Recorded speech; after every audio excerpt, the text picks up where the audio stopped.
성경에 보면 많은 기념일들이 있어요. 그 기념일의 의미를 새기는 것은 사실 우리의 신앙에 굉장히 유익함을 줍니다. 대표적으로 성경에 나오는 절기가 있죠. 3대 절기. 여러분 다 기억하시나요? 성경에 나오는, 특별히 구약에서 강조되는 3대 절기가 있습니다. 첫 번째는 뭐가 있어요? 유월절이 있죠. 유월절. 말 그대로 넘어간다는 뜻입니다. 뭐가 넘어갑니까? 출애굽할 때, 출애굽하기 직전에 애굽에 10가지의 재앙을 하나님이 내리시죠. 이래도 이스라엘 백성을 놔주지 않을래 하면서 10가지의 재앙을 내리십니다. 마지막 10번째 재앙이 뭐예요? 장자의 죽음. 사람뿐만이 아니라 모든 짐승의 처음 난 것들은 다 죽는 거예요. 무시무시한 장자의 죽음이 그날 밤을 지나갑니다. 근데 면제받는 가정들이 있죠. 양의 피를 문설주와 임방에 바른 그 집은 장자의 죽음을 면하고 넘어가게 됩니다. 그래서 이스라엘 백성들은 모두가 다 양의 피를 그 집에 바르죠. 그래서 그들은 살아나게 됩니다. 이 날을 기념하는 날이 바로 유월절이죠. 그 피를 바른 그 집은 살아난다는 것입니다. 이것이 신약에 와서 예수님께서 그 유월절 어린 양으로 주님의 보혈의 피를 흘려주셨습니다. 그 주님의 보혈의 피를 덮는 자들마다, 그 보혈의 피가 우리에게 다가오는 자들마다 우리는 둘째 사망에 가지 않고 영원한 생명을 얻게 되는 것이죠. 그래서 유월절은 바로 구원의 절기인 것입니다. 이게 신약시대에는 부활절과 그 맥이 다 있는 것이죠. 유월절을 보내면서 우리는 구원이 무엇인가, 나에게 하나님의 구원이 어떤 의미인가를 다시 한번 되새기는 시간이 되어야 할 것입니다. 두 번째 절기는 유월절 후 7주 후에 있죠. 그래서 7주 후에 있다고 해서 77절이다 이렇게 이름을 말하기도 하고, 77절이라는 이름에서 또 오순절이라고 하는 이름을 붙이기도 합니다. 이 오순절, 77절은 모두 숫자로 지어진 이름이고, 원래 이 절기의 원래 의미는 맥추절 또는 초실절이라고 말하기도 합니다. 보리 맥자를 써서 밀과 보리에 처음 추수를 했던 그 곡식을 하나님 앞에 드리는 절기가 바로 맥추절인 것이죠. 우리에게 또 농사를 짓게 하시고 밭농사 또 이런 농사를 짓게 하셔서 처음 익은 그 열매를 하나님 앞에 드리는 절기가 바로 이 맥추절입니다. 근데 이 오순절에 신약시대에는 어떤 사건이 일어납니까? 성령이 임하셨죠. 오순절에 성령이 임하시는 그 사건. 그래서 신약에는 이 오순절이 성령 강림절로 이제 그렇게 재해석되기도 하죠. 또 세 번째, 가을에 있는 절기가 하나 있죠. 그것을 우리는 초막절이라고 이야기합니다. 초막을 짓는 절기예요. 왜 초막을 짓습니까? 이스라엘 백성들이 출애굽해서 40년 동안 광야에서 살았잖아요. 광야에서 먹을 것도 없었고 입을 것도 없었던 그곳에서, 그러나 하나님께서 그들을 지켜주셨던 것입니다. 그 40년의 세월은 하나님의 은혜죠. 그리고 이제 가나안 땅, 약속의 땅으로 들어갔습니다. 그러나 너희는 광야의 그 시절을 잊지 마라. 하나님께서 너희와 함께 하셨던 그 시간들을 잊지 말라라고 하는 그런 의미에서 모든 곡물을 다 추수한 후에 그들이 일주일 동안 집 바깥에서 초막을 짓고 그렇게 그 광야의 은혜를 다시 한번 기억하며 사는 절기가 초막절 또는 장막절, 그렇게 또는 수장절 이렇게 부르는 절기가 가을에 있습니다. 그래서 이 초막절은 은혜의 절기라고 이름을 붙이기도 합니다. 이스라엘 백성들은요, 그 다음 세대들, 그 자녀들은 광야를 경험하지 못했던 세대들이죠. 그들에게 이 신앙을 가르쳐 주기 위해서 이 절기 교육을 아주 철저하게 했습니다. 우리 신명기 6장 20절에서 21절을 우리 함께 같이 찾아보겠습니다. 시작. 후일에 내 아들이 내게 묻기를 우리 하나님 여호와께서 명령하신 증거와 규례와 법도가 무슨 뜻이냐 하거든 너는 내 아들에게 이르기를 우리가 옛적에 애굽에서 바로의 종이 되었더니 여호와께서 권능의 손으로 우리를 애굽에서 인도하여 내셨나니. 아멘. 내 아들이 묻기를 우리가 왜 율법을 지켜야 돼요? 우리가 왜 하나님의 말씀을 들어야 돼요? 라고 묻는다면 그들은 그 고생을 하지 않았고 그것을 경험하지 않았기 때문에 질문을 할 수도 있겠죠. 그럴 때에 그 자녀들에게 우리는 어떤 민족인지 옛적에 바로의 종 되었던 시절부터 시작해서 출애굽을 하고 광야에서 우리가 이렇게 고생을 하고 하나님께서 약속의 땅으로 우리를 인도하셨다라고 하는 것을 가르치라는 거예요. 그걸 말로 가르치는 것이 아니라 그것을 이제 그 기념일을 만들어 놓고, 그것이 절기죠. 그 기념일마다 그것을 매년 되새김질을 하고 그 의미를 다음 세대들에게 가르쳐라라는 것입니다. 그래서 이스라엘 백성들에게 있어서 그들의 신앙교육은 절기교육이었던 것입니다. 절기를 만들어 놓고 매년 반복되는 그 절기마다 이 절기의 의미가 무엇인지, 하나님께서 우리에게 베풀어 주셨던 것이 무엇인지를 그들에게 철저히 가르쳤던 것입니다. 그런 의미에서 오늘 우리는 맥추절을 보내고 있습니다. 이 맥추절의 의미가 뭔가, 그냥 쓱 지나갈 수도 있겠지만, 그러나 그냥 쓱 지나갈 수가 없는 절기예요. 왜? 굉장히 중요한 의미가 이 안에 담겨져 있기 때문에 그렇습니다. 오늘 함께 맥추절의 의미를 다시 한번 기억하면서 하나님의 은혜를 경험하는 이 시간이 되기를 주님의 이름으로 축원합니다. 자, 맥추절의 의미를 한 3가지 정도로 정리를 해볼 수가 있습니다. 첫 번째는 아까 말씀드린 대로 맥추절은 첫 열매를 하나님 앞에 드리는 절기입니다. 가을에 추수를 다 해서 곡식을 다 이제 따서 하나님 앞에 드리는 절기, 우리 추수감사절이죠. 그 수장절이라고 이야기하죠.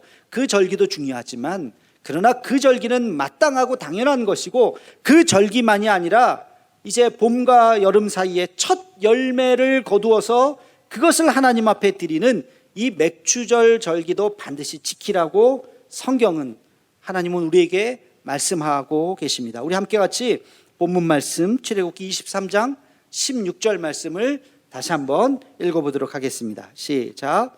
맥추절을 지키라. 이는 내가 수고하여 밭에 뿌린 것에 첫 열매를 거둠이니라. 수장절을 지키라. 이는 내가 수고하여 이룬 것을 연말에 밭에서부터 거두어 저장함이니라. 아멘. 맥추절은 처음 익은 그 열매를 하나님 앞에 드린 것이요, 이제 수장절, 아까 얘기했죠. 초막절이라고 하는 것은 이제 마지막에 거둔 그 열매를, 겨울이 들기 전에 그 열매를 하나님 앞에 드리는 것입니다. 반드시 맥추절을 지키라고 이야기하고 있습니다. 첫 열매를 드리는 것이죠. 여러분, 이스라엘 백성들이 포로로 끌려갔던 시절이 있었죠. 그러다가 다시 귀환을 했습니다.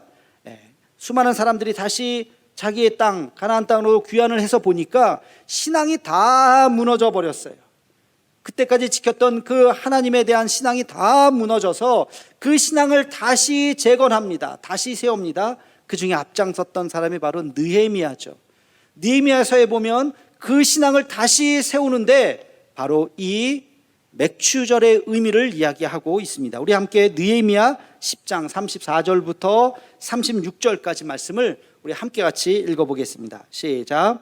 또 우리 제사장들과 레위 사람들과 백성들이 제비 뽑아 각기 종족대로 해마다 정한 시기에 나무를 우리 하나님의 전에 바쳐 율법에 기록한 대로 우리 하나님 여호와의 제단에 사르게 하였고, 해마다 우리 토지 소산의 만물과 각종 과목의 첫 열매를 여호와의 전에 드리게 하였고, 또 우리의 맏아들들과 가축의 처음 난 것과 소와 양의 처음 난 것을 율법에 기록된 대로 우리 하나님의 전으로 가져다가 우리 하나님의 전에서 섬기는 제사장들에게 주고. 아멘. 무너졌던 이스라엘 백성들의 그 신앙을 다시 세우는데 느헤미야가 생각했던 것은 하나님 앞에 그 만물 곡식을 드려야 된다는 것입니다. 해마다 우리 토지 소산의 만물과 각종 과목의 첫 열매를 하나님 전에 드려야 된다. 심지어는 우리의 맏아들들과 가축의 처음 난 것, 소와 양의 처음 난 것을 율법에 기록된 대로 하나님의 전에 가지고 와서 주님 앞에 드리라 라고 지금 이야기하고 있죠. 오늘 말씀해 보니까 우리의 맏아들들과 가축의 처음 난 것까지도 하나님 앞에 드리고자 했던, 여러분 그것이 저는 정답은 아니라고 생각해요. 그러나 우리의 한 세대 전에 그 믿음의 우리 어르신들이 그렇게 하나님 앞에 첫 만물을, 내 자식까지도 그 첫 만물을 하나님 앞에 드리려고 했었던 그 신앙은 우리가 반드시 이어가야 할 것이고 우리가 꼭 기억해야 하는 것입니다. 우리가 1년을 살아가면서 우리가 시간의 첫 시간을 하나님 앞에 드리는 전통이 있어요. 한 해를 시작하면서 첫 시간을 주님 앞에 드리는 예배가 무슨 예배예요? 송구영신 예배잖아요. 첫 시간을 하나님 앞에 드리는 시간입니다. 또 한 달을 시작하면서 첫 시간을 하나님 앞에 드리는 예배가 무슨 예배죠? 월상 예배입니다. 한 주를 시작하면서 그 첫 시간을 하나님 앞에 드리는 예배가 무슨 예배예요? 주일 예배예요. 주일 예배. 그리고 하루를 시작하면서 그 첫 시간을 하나님 앞에 드리는 예배가 무슨 예배예요? 새벽 예배예요. 그렇게 우리에게 주신 이 시간, 내 것이 아니라 하나님의 것입니다라고 하나님 앞에 그 믿음을 고백하면서 드리는 예배가 우리에게 있는 것이죠. 이런 예배를 우리는 잘 지켜야 하는 것입니다. 그런가 하면 시간만이 아니에요. 공간도 그렇습니다. 여러분, 사무실을 처음에 만들고 또는 어떤 일들을 시작할 때, 뭐 음식점을 하시거나 뭐 공장을 하시거나 새로운 사업을 할 때, 그때 무슨 예배를 드리죠? 계엄 예배를 드리죠. 하나님, 이제 여러 가지 사업을 시작합니다. 이 공간에서 시작합니다. 하나님께서 임재하여 주시고 영광 받아 주시옵소서. 이곳에 오고 가는 수많은 손님들 또는 거래처들 또는 내가 만나는 모든 사람들이 하나님의 은혜 가운데 복을 얻게 해 주옵소서라고 그 공간에 대해서 그 첫 시간을 하나님 앞에 드리는 그 예배, 이것이 바로 계엄 예배죠. 여러분, 집도 마찬가지죠. 이사해서 그 처음 들어가는 그 시간, 하나님 앞에 무슨 예배를 드리죠? 이사 예배를 드리는 것입니다. 그 가정이라고 하는, 집이라고 하는 이 공간을 하나님 앞에 첫 시간을 드리는 것이죠. 어떤 분들은 가끔 자동차를 처음 사시면 가지고 오셔서 목사님 기도해 주세요. 그렇습니다. 그것도 굉장히 좋은 그런 믿음의 훈련이요, 전통인 것 같아요. 이 자동차를 운행하기 전에 처음 가지고 와서 하나님 앞에 기도하고 이 자동차가 운행하는 모든 곳마다 하나님께서 안전하게 지켜주시고 하나님께서 함께 해달라고 기도하는 것, 시승 기도죠. 그 시승 기도가 참 또 우리에게 첫 마음을 하나님 앞에 드리고자 하는 마음들이 있는 것입니다. 또 그런가 하면 첫 열매 중에 물질의 첫 열매를 드리시는 분이 있어요. 첫 월급, 하나님 앞에 내게 이렇게 좋은 직장을 주셔서 감사합니다. 이것은 내 노력이 아니라 하나님의 은혜입니다 라고 하는 것을 고백하는 마음으로 첫 열매를 하나님 앞에 드리는 것. 여러분, 이것은 샤머니즘이 아니에요. 이것은 무슨 토속화된 신앙이 아니라 이것은 성경적인 것입니다. 하나님 앞에 우리의 첫 시간, 첫 공간, 첫 예물을 하나님 앞에 드리고자 하는 그 마음은 바로 이것이 맥주절의 의미인 것입니다. 우리가 이 첫 열매 신앙 고백은 두 가지의 고백을 하는 것이죠. 하나는 내 모든 삶의 주인이 하나님이십니다. 내 시간도, 내 물질도, 내 재능도, 모든 것의 주인은 하나님이십니다라는 고백. 그리고 또 하나는 이 모든 것은 다 하나님의 은혜인 것입니다 라고 하는 은혜에 대한 고백이 바로 여기에 담겨져 있는 것입니다. 우리 한평생 살아가면서 하나님 앞에 그 첫 열매를 하나님 앞에 드릴 수 있는 그런 믿음을 갖는 우리 모두가 되기를 주님의 이름으로 축원합니다. 자, 맥주절의 두 번째 의미는 결과에 감사하는 것이 아니라, 결과에 감사하는 것은 당연한 것이고 결과에 감사가 아니라 그 과정을 감사하라는 것입니다. 여러분, 맥주절은 연말에 다 추수해서 드리는 것이 아니라 그랬어요. 보리 추수예요. 밀 추수예요. 중간에 드리는 거예요. 다른 곡물들은 지금 한참 자라고 있어요. 아직 이 열매들이 어떻게 맺혀질지 몰라요. 그러나 첫 열매가 나왔어요. 그 첫 열매를 하나님 앞에 드리는 것입니다. 하나님, 이 열매를 드리면서 나머지 모든 곡식들이 잘 익어서 가을에 풍성한 열매를 하나님 앞에 드리기를 원합니다 라는 마음으로 그 첫 열매를 하나님 앞에 드리는 것입니다. 여러분, 우리의 감사가 흔히 결과에 대한 감사일 가능성이 매우 큽니다. 예를 들면 시험에 합격해야 감사하죠. 그렇죠? 그러나 맥주 감사의 의미는 합격해야 감사가 아니라 시험 준비를 하게 하심을 감사하는 거예요. 이 시험을 내가 준비할 수 있다는 것 자체가 감사하는 거예요. 그게 맥주 감사의 의미입니다. 사업을 하시는 분들 사업이 대박 터져야 감사가 나오죠. 그러나 맥주 감사의 의미는 이 사업을 시작하게 하심을 감사하는 것입니다. 여러분, 병이 나아야 감사하죠. 병이 나아야 감사하는 것은 누구나 할 수 있는 것이에요. 그러나 맥주 감사의 의미는 병이 나아야 감사한 것이 아니라 이 병을 알게 하심을 감사하고 이 병을 또 치료하게 하심도 감사한 거예요. 그 과정을 감사하는 것입니다. 성경에 보면 여러분 에벤에셀이라고 하는 장면을 아시죠? 에벤에셀의 뜻이 뭐예요? 도움의 돌. 하나님께서 여기까지 우리를 도우셨다라고 하는 기념비죠. 돌비석입니다. 큰 기념비. 이게 왜 세워졌는지 아십니까? 이게 세워지게 된 배경이 있어요. 그 시대는 어느 시대냐? 사무엘 시대였습니다. 아직 사울이 왕으로 세워지기 이전이에요. 다윗은 아직 한참 더 있어야 나와요. 사울도 아직 왕으로 세워지기 이전에 이스라엘 백성들을 괴롭혔었던 이민족이 누구냐면 바로 블레셋이었습니다. 블레셋이 언제 다 진멸이 되느냐? 다윗 시대 때. 골리앗도 블레셋 사람이었잖아요. 그러니까 골리앗을 무너뜨리고 다윗이 왕이 되어서 완전히 천하를 평정할 그때 드디어 블레셋이 잠잠해지는 거예요. 그 전까지는 계속해서 블레셋과 싸움이 있었습니다. 블레셋은요, 철기 문명을 먼저 받아들였어요. 그래서 칼이 있었고요, 창이 있었습니다. 그리고 그들에게는 왕이 있었습니다. 왕이 있다는 것은 군대가 있다는 거예요. 그래서 계속 침입해 들어옵니다. 그러나 사무엘 시대는 왕이 없었어요. 아직. 그렇죠? 왕이 없었고 아직 그들은 철기 문명을 받아들이지 못했어요. 그래서 이 블레셋이 쳐들어오면 이스라엘 백성들은 자, 빨리 다 모이세요. 그러면 곡괭이 들고 모이는 거예요. 그래서 안 싸울 수는 없으니까 이걸로 싸우니까 백전배패를 하는 거예요. 어느 날도 전쟁이 일어났습니다. 블레셋이 쳐들어왔습니다. 사무엘이 깜짝 놀랐습니다. 일단 좀 모이세요. 군대가 없으니까 그냥 동네 남자들 다 불러 모은 거예요. 생각을 해보면 참 오합지졸이잖아요. 그때 하나님 앞에 기도합니다. 하나님, 이 전쟁에서 승리하게 해 주시옵소서. 하나님, 우리는 힘이 없습니다 하고 하나님 앞에 간절한 마음으로 기도했더니 성경에 보니까 자세한 전쟁의 묘사는 없지만 그 전쟁에서 대승을 했습니다. 블레셋이 완전히 진멸을 당합니다. 그래서 그들이 너무나도 기뻤어요. 왜? 처음 승리한 거예요. 처음 승리한 거예요. 이 전쟁에서 그냥 돌아갈 수가 없었어요. 주변을 둘러봤더니 큰 돌이 있었습니다. 그 돌을 가져와라. 그리고 그 돌을 세워놓고 이것이 바로 에벤에셀, 하나님께서 이렇게 우리를 도우셨다라고 하는 그 기념비를 세우게 된 것입니다. 여러분, 에벤에셀은 결과를 감사한 것이 아니에요. 그 이후에도 계속해서 블레셋과 싸웁니다. 이기기도 하고 지기도 하고.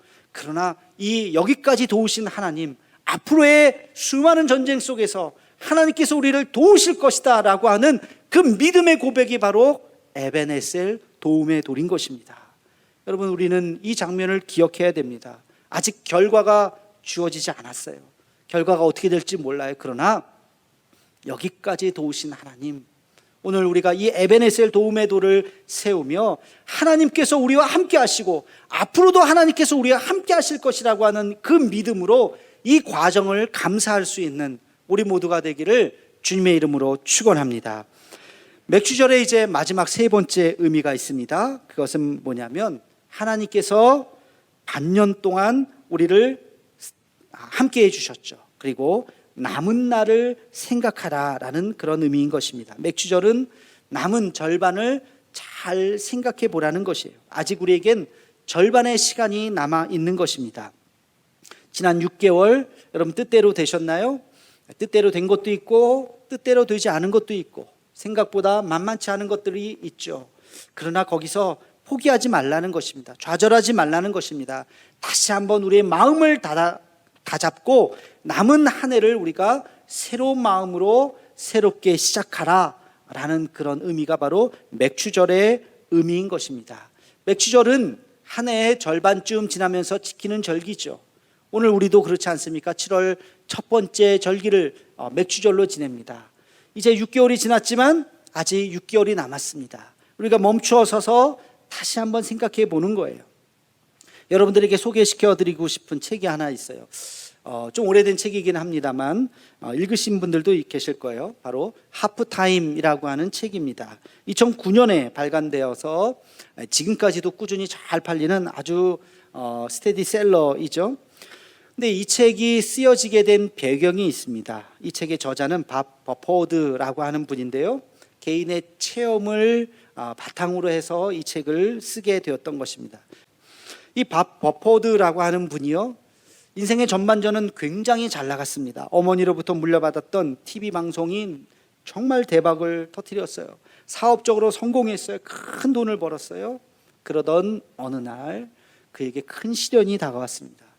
자기의 하나밖에 없는 아들이 하나 있었는데 24살, 아주 유수한 대학을 나오고 그리고 좋은 기업에 취직을 해서 경험을 쌓고 다시 돌아와서 아버지의 사업을 물려받기로 이야기를 하고 그렇게 아주 잘 지내고 있었던 그 아들이 어느 날 텍사스의 어느 강가에서 익사했다고 하는 소식을 듣게 됩니다. 더더군다나 그 아들의 시체를 찾지 못했어요. 4개월이나. 나중에 4개월 후에 그 아들의 시체를 찾게 되었습니다. 하나밖에 없는 그 아들, 잘 키운 그 아들의 청천벽력 같은 그 죽음의 소식은 그를 너무나도 큰 충격으로 몰아넣었죠. 그리고 나서 그 사건이 있은 지 6개월 후에 그의 너무나도 절친했던 친구들, 동료 4명이 비행기를 타다가 추락을 해서 4명의 친구가 모두 다 죽어버립니다. 이 큰 충격을 받고 그는 자기가 지금 하고 있는 일을 더 이상 할 수가 없었어요. 그래서 멈추었습니다. 그리고 지나온 날들을 다시 한번 생각했습니다. 그리고 그의 인생에서 하프타임을 가졌어요. 지금까지는 성공을 위해서, 지금까지 살아왔던 그의 인생을 멈추고 이제는 성공이 아니라 내 삶의 의미가 무엇인지 그 의미를 찾으면서 살겠다라고 그 인생의 완전한 대전환이 일어납니다. 그래서 쓴 책이 바로 이 하프타임이라는 거예요. 모든 사람들에게, 모든 인생들에게 하프타임이 필요하다는 것입니다. 멈춰 서서 지금까지 살았던 그 삶을 다시 한번 되돌아보고 혹시 잃어버리고 있었던 것은 없는지, 혹시 놓치고 있었던 것은 없는지, 혹시 한쪽에 치우치고 있었던 것은 없는지를 다시 한번 생각해 보면서 삶의 궤도를 수정하라고 이 책은 이야기하고 있습니다. 여러분, 우리의 삶도 마찬가지예요. 한 해의 절반을 보내면서 우리는 잠시 심호흡을 해야 됩니다. 지금까지 내가 살아오면서 우리가 잃어버리고 있었던 것은 없는가? 균형감을 잃어버리지는 않았는가? 내가 주님 앞에 충성스러운 그리스도인으로 살고 있었던가? 코로나 전국에 코로나가 혹시 우리의 삶에 핑계가 되지는 않았는가? 또 우리 가족들에게 내가 정말 좋은 아버지, 어머니인가? 좋은 남편, 좋은 아내였던가? 내 가족을 내가 잘 돌보고 있었던가? 우리 자신을 다시 한번 되돌아보면서 우리의 삶에서 무엇이 중요한 것인가를 다시 한번 되돌아보는 시간이 우리에게 필요합니다. 바로 그 시간이 맥추절의 의미인 것이죠. 한 해의 절반을 보내면서 우리는 잠시 쉬어가야 됩니다. 잠시 우리 자신을 되돌아 봐야 합니다. 이것은 올 1년만을 이야기하는 것이 아니에요. 여러분의 삶의 과정 속에서 지금 나이가 어떠하든지 잠시 서서 내가 무엇을 위해서 살아왔고 그리고 정말로 내가 무엇을 위해서 살아가야 할 것인지를 생각해 보아라 라고 하는 시간이 맥추절의 의미인 것입니다. 여러분, 맥추절에 우리가 보내면서 지금 말씀드렸던 이 3가지의 의미를 다시 한번 되새기기를 간절히 소망합니다. 우리에게 주신 하나님의 은혜, 그 첫 열매를 하나님 앞에 드리고 아직 결과가 일어나진 않았지만 그 과정에 대해서 하나님 앞에 감사하며 하나님, 여기까지도 하나님의 은혜입니다 라고 하나님 앞에 감사할 수 있는 마음, 그리고 우리의 남은 날들을 세어보면서 인생의 하프타임을 갖는 이 시간, 우리 맥주감사절을 보내면서 하나님 앞에 그렇게 기도할 수 있는, 그래서 남은 우리의 삶을 승리할 수 있는 우리 모두가 되기를 주님의 이름으로 축원합니다.